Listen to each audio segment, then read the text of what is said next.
It's a very interesting but complicated question. So, and I can only give you an answer for where I am now. And that might change if you ask me in a year or a year ago. But I think that there's something to the whole Joseph Campbell idea that we have certain enduring myths. And everybody points to Hamlet, but really you could go much further back with this story. You could go back to ancient Egypt. You could go back to Horus and Osiris and Set and Isis. It's almost plot point for plot point the same. Now, I don't know that the people who came up with this story knew about that, but there are certain types of stories and archetypes that reemerge that are kind of baked into our DNA.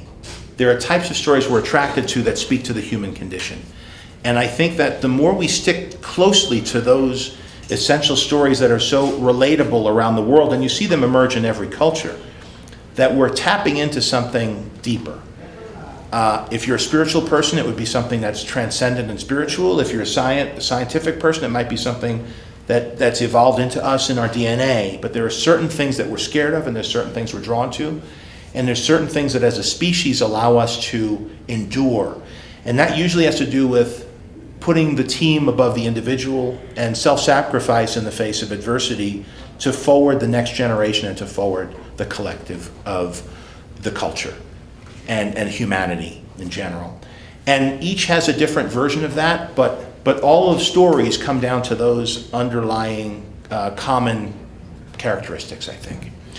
And then the naturalism, I think, speaks to the idea that the first job of somebody developing a myth, and Shakespeare talked about this too, is holding a mirror up to nature, right? So the first job when you're telling a story is to show things as they appear to be.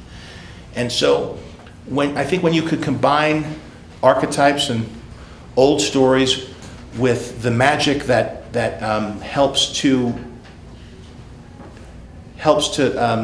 represent naturalism, that helps to simulate naturalism, whether it's a great artist with a brush.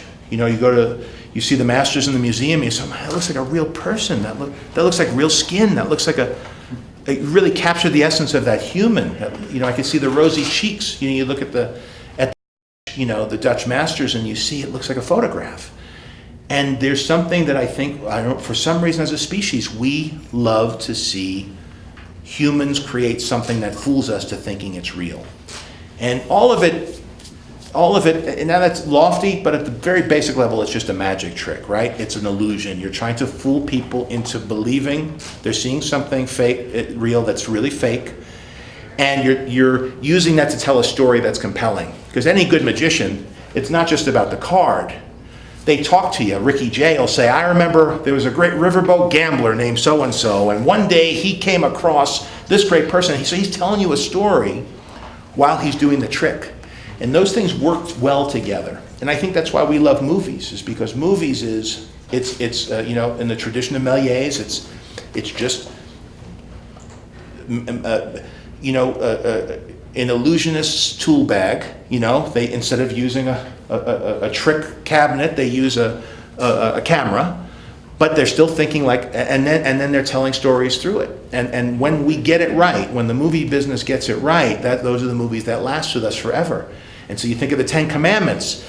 It's a story of the Exodus, but it's also the first time you saw an ocean part.